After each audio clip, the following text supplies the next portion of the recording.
नमस्कार, स्वागत है आपका। आप देख रहे हैं प्राइम टीवी। मैं हूं आपके साथ अदिति मिश्रा। ओम प्रकाश राजभर, इन्हें सियासत का बड़बोला नेता समझें या फिर राजनीति का मौसम वैज्ञानिक, क्योंकि हमेशा ये बड़ी भविष्यवाणी करते हैं और ये भविष्यवाणी तगड़ी होती है। ये टैलेंट बेहद कम लोगों में नजर आता है। खुद पर खुदा से भी ज्यादा भरोसा करने वाले राजभर ने एक बार फिर ऐसा बयान दे दिया जो आज सुर्खियां बटोर रहा है। सुनिए इस बार माननीय क्या बोले हैं। देखिए, मुगलों से लड़ाई लड़ने में राजभर जाति का बढ़ चढ़ के हिस्सा लिया, अंग्रेजों से लड़ने के लिए बढ़ चढ़ के हिस्सा लिया। केंद्र सरकार अगर हथियार दे दे तो जितने आतंकवादी पाकिस्तान में घुस के मारेंगे। पंडित जी के लड़के को और राजभर के दो लड़के, दो जाति के, पंडित जी के लड़के को 100 रुपया दीजिए, 100 रुपया राजभर जी को। तो पंडित जी का लड़का मेला में जाएगा तो रसगुल्ला चमचम रसमलाई खाएगा। राजभर का लड़का जाता है तो वो नकली कट्टा खोज के खरीदता है और नकली काग रिहर्सल किया हुआ है।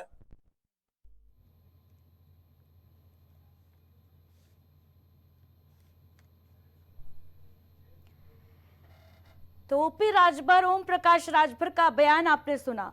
बड़बोलेपन की इंतहा हो गई। राजभर ने अपनी जाति को लेकर कई दावे किए और कहा कि राजभर जाति ने मुगलों और अंग्रेजों से लड़ाई में बढ़ चढ़कर हिस्सा लिया। उन्होंने दावा किया कि वे लड़ाकू कौम के लोग हैं।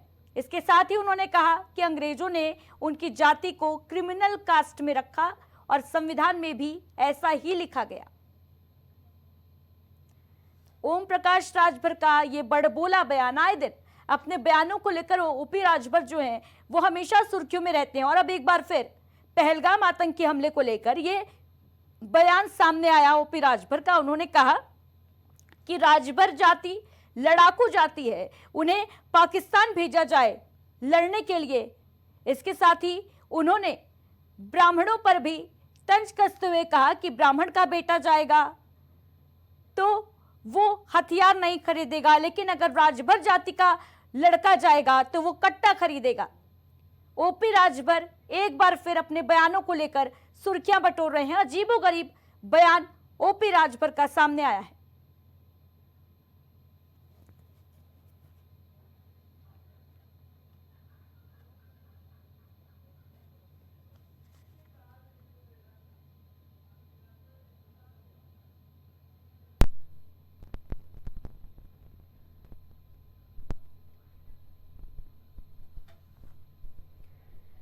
सुभाषपा अध्यक्ष और मंत्री ओपी राजभर का ये बड़ा बयान आपको सुना रहे थे। बेहद अजीबोगरीब बयान, जहां पर उन्होंने कहा कि राजभर समाज आतंक का सफाया करेगा, राजभर समाज को पाकिस्तान भेज देना चाहिए, राजभर समाज जो है वो लड़ाकू कौम है और हमें सरकार पाकिस्तान भेजे। आए दिन अपने बयानों को लेकर ओपी राजभर पहले भी सुर्खियां बटोर चुके हैं, भविष्यवाणी करते नजर आते हैं और खुद को खुदा से भी ऊपर मानते हैं।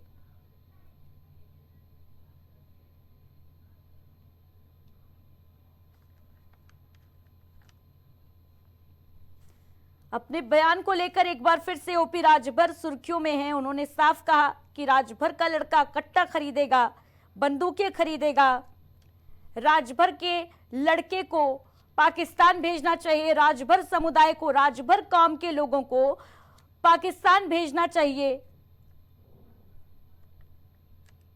सुभाषपा से हमारे साथ सुभाष चंद्र जी जुड़ चुके हैं, प्रवक्ता है सुभाषपा के। सर, सबसे पहले तो बहुत बहुत स्वागत है आपका। और सबसे पहले आपसे यही समझना चाहूंगी कि ओपी राजभर ने जो बयान दिया है इसका क्या तात्पर्य है, क्या कहना चाह रहे हैं राजभर? देखिए अदिति जी, सबसे पहले तो मैं स्पष्ट कर दूं कि उस बयानों के अंदर ऐसी क्या बुराई है। जिस बयानों का आप जिक्र कर रहे हैं माननीय श्री ओम प्रकाश राजभर जी ने जो बयान दिया उसके अंदर कोई बुराई तो है नहीं। अब हम किसी भी मुद्दे के ऊपर अगर चर्चा करने के लिए जा रहे हैं तो जाहिर सी बात है उसके परिप्रेक्ष्य में जाना बहुत जरूरी है। 1034 ईस्वी के अंदर प्रातस्मरणीय चक्रवर्ती सम्राट महाराजा सुहेलदेव राजभर जी ने एक विदेशी आक्रांत था, एक मुस्लिम आतताई जो सोमनाथ मंदिर को लूटते हुए तलवार की नोक के ऊपर इस्लाम को फैलाने का प्रयास कर रहा था, उस आतताई का वध बहराइच के नानपारा मैदान के चित्तौड़ा झील के किनारे किया था। तो जाहिर सी बात है कि महाराजा सुहेलदेव राजभर जी के जो वंशज हैं ये पहले से पराक्रमी है।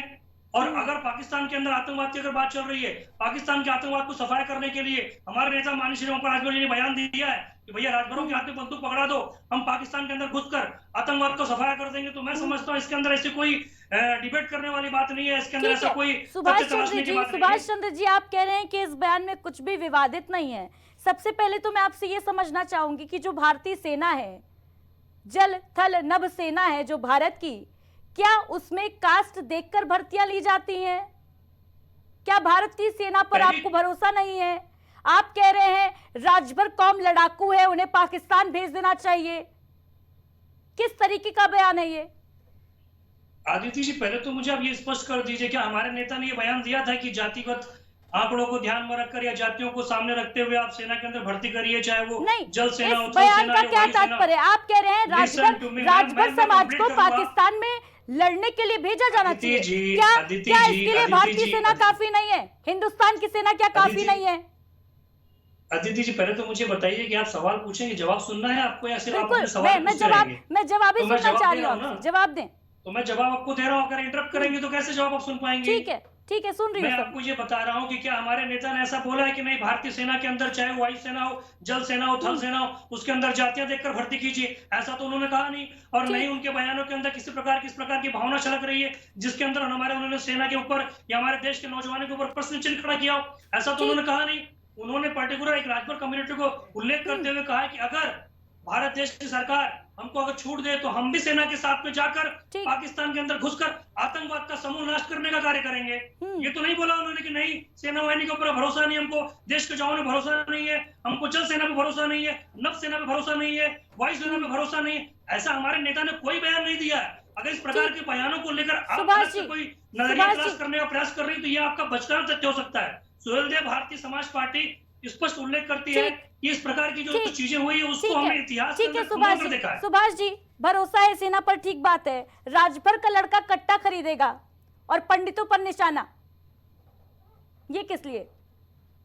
देखिए इस प्रकार की जो चीजें हैं ये कहीं ना कहीं जो हमारे विपक्षी हैं, राजभर का लड़का कट्टा खरीदेगा, इसका क्या तात्पर्य है? राजभर का लड़का कट्टा खरीदा, ये आपने कहां से सुन लिया है?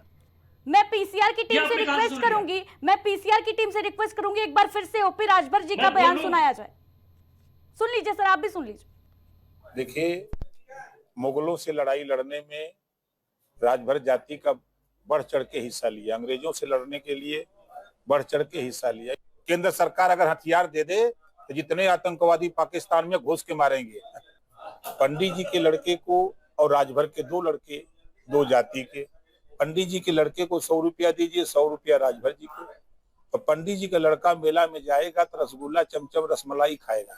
राजभर का लड़का जाता है तो वो नकली कट्टा खोज के खरीदता है और नकली काग रिहर्सल किया हुआ है। सुना सर आपने सुभाष जी, पंडित जी का लड़का जाएगा तो रसगुल्ला खाएगा और राजभर जी का जाएगा तो कट्टा खरीदेगा। क्या इस बयान का क्या तात्पर्य है? जवाब अदिति जी मैं इसलिए बोल रहा हूँ ना, मेरी बात सुन लीजिए। आपका चैनल सम्मानित चैनल है और मैं समझता हूँ अदिति जी आप पत्रकारिता से ताल्लुक रखती तो आपको मुझसे कहीं ज्यादा जानकारी होगी।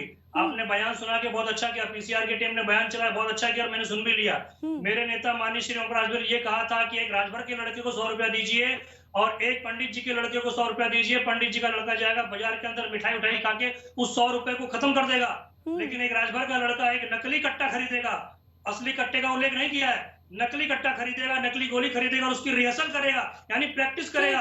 तो यही अभ्यास तो आज राजभर समाज के लोग बोल रहे हैं हमको हथियार दे गवर्नमेंट तो हम पाकिस्तान के अंदर घुस कर जाकर आतंकवादियों का नष्ट करेंगे, तो ये अभ्यास ही तो है।